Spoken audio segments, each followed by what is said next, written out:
Hey everybody, what's going on? It's me, Kenan Jerome Floyd, with another episode of Dangerously Awkward. I'm doing videos now, so hopefully we'll be able to make this a little bit more exciting than usual. I know you guys are enjoying my voice. All 15 of you. I think the number went down since last week. But yeah, we're going to be, I don't know, trying something new, trying something different. I'm always awkward when I have to be on camera. I've been trying to do Facebook Lives and all that stuff recently because I'm late to the social media game. Not very good at it. Not at all, especially when I got a spitball. But we'll see how it goes this time. On this episode, we're on episode 6, I believe. We're going to be talking about being a broke artist. So if that's your thing, sit back and relax and enjoy this episode of Dangerously Awkward.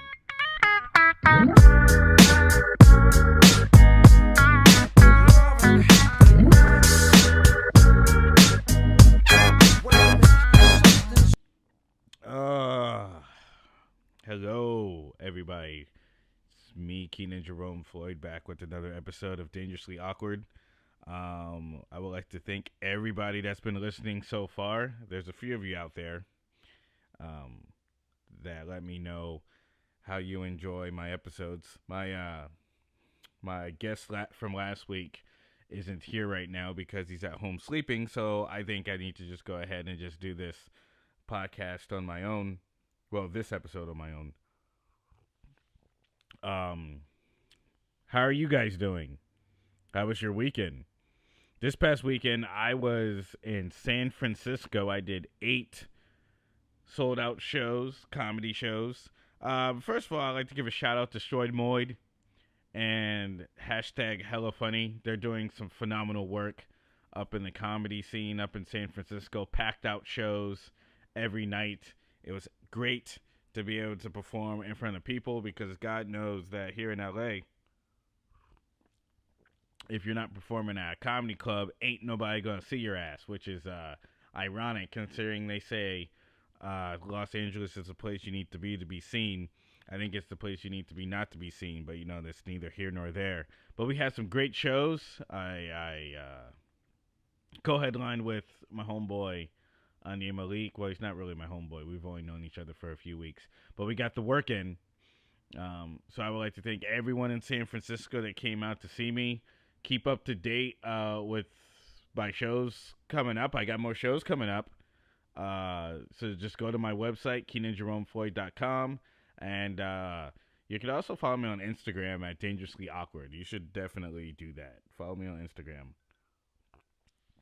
I probably won't follow you back because I need to keep the ratios down. But yeah, definitely follow me on Instagram so we can get this done. San Francisco is an interesting place. That place is a goofy-ass place. I don't know if you guys, I've been noticing this lately, especially since I've been living in like Philly and New York City and Los Angeles and now San Francisco. These these cities where there's like goofy liberal like white people with man buns, they're weird. They're like uncomfortable places for me for some reason. Because it's like you tell a joke and then people want to get offended by it even though the joke is true. Like the joke is based on something true and it's not really that controversial. Like I made a reference to R. Kelly in my set one night and people were trying to act like they were offended because a Lifetime special came out. We've known about R. Kelly for 20 years. I mean, his video of him pissing on that girl came out, 20 years ago? So, I mean, we've known about this. We just got to do something about it. That's really what the issue is. We're not really, doing anything about it. How do you think I feel? I have to watch Space Jam on mute now. Like, that's not fun. But, I mean, I almost think that a lot of this outrage is selective because Bryan Singer, for example, the same week that Bryan Singer has been accused by multiple young men of raping them when they were teenagers, and he just got hired to direct Red Sonja. Is it Sonja or Sonya? Sonja, from Conan the Barbarian. Somebody look that up and tell me how to pronounce it in the comment section. But yeah, he just got hired. He's getting paid $10 million to direct another movie. So where's the outrage over him? You know what I mean? Like I'm not saying, I'm not saying that R. Kelly's any better because he's not. R. Kelly needs to go to jail. But the laws seem to be in these guys' favor. I don't know. It's just weird. It's a weird feeling. But what I was talking about was, like people were trying to act like they were upset that I was talking about R. Kelly for a brief 5 seconds in my set. But then I walked down the street the next day and there's a group of white kids singing Kendrick Lamar lyrics. All of the Kendrick Lamar lyrics. I don't know. Outrage is selective. That's just how I feel. I don't know.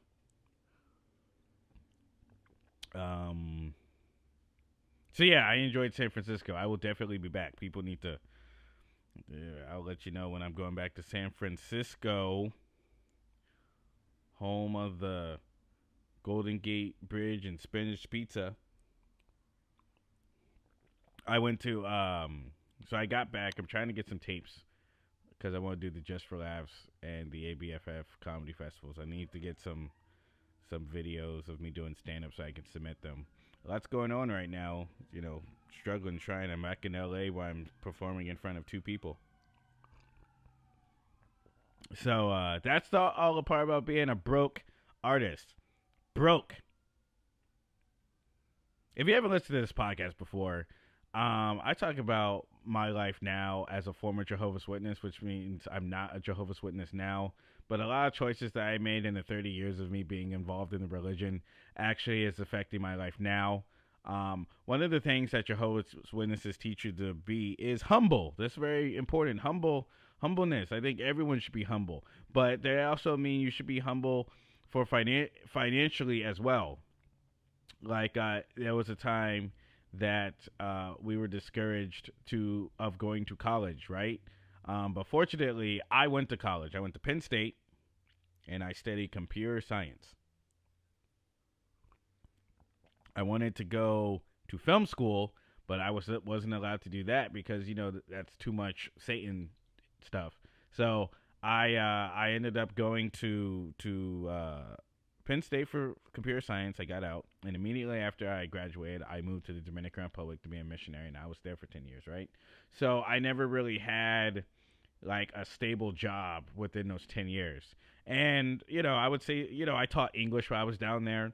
I did, other things every now and then, but nothing like really stable. But, I was doing the Lord's work down in the Dominican Republic, helping people learn about Jesus.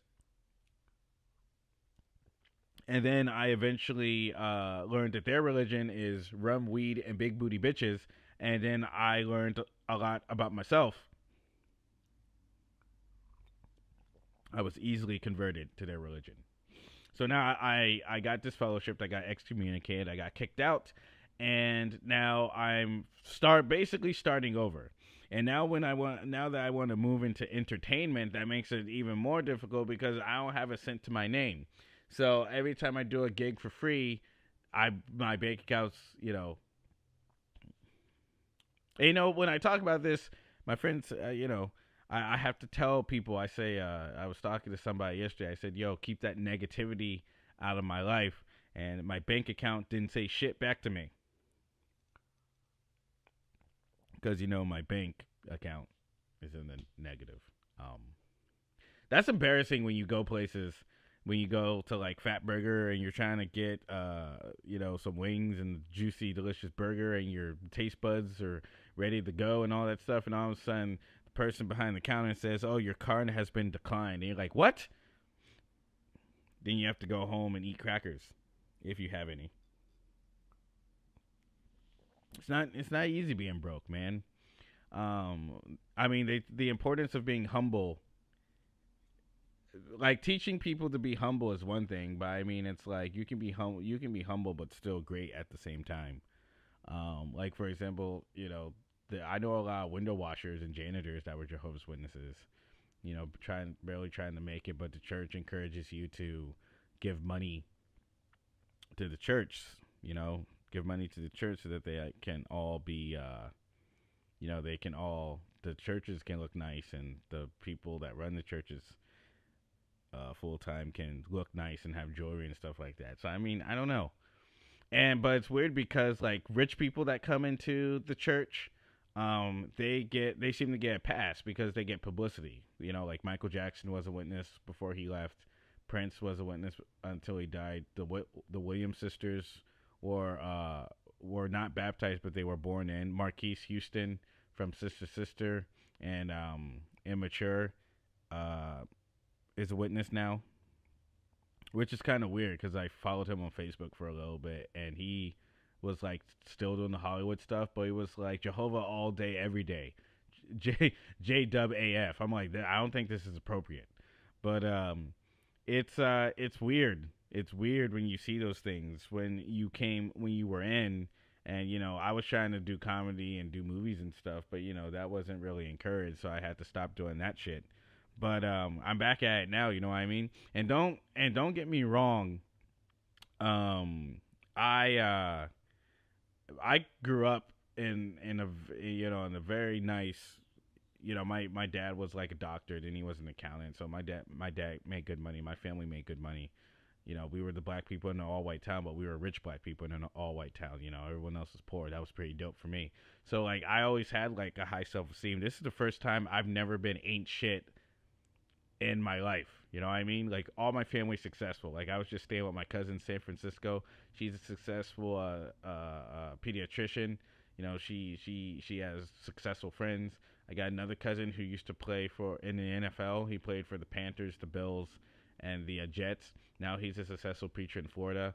I got another cousin that's like a successful counselor. And I got people in my family are making $100,000 a year. My sister has her own business, and I'm telling jokes on the bus and eating tuna on crackers. First time in my life I ain't shit. Oh boy.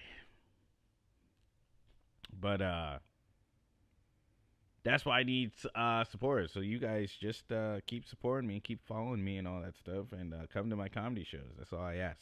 That's basically all I wanted to talk about. So this is my first video. I'm going to do more videos.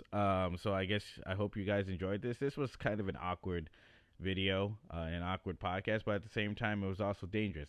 So follow me on Instagram, Dangerously Awkward. Check out my website, KenanJeromeFloyd.com, and join my mailing list. And thank you for listening to this episode of Dangerously Awkward, and I will catch you all later.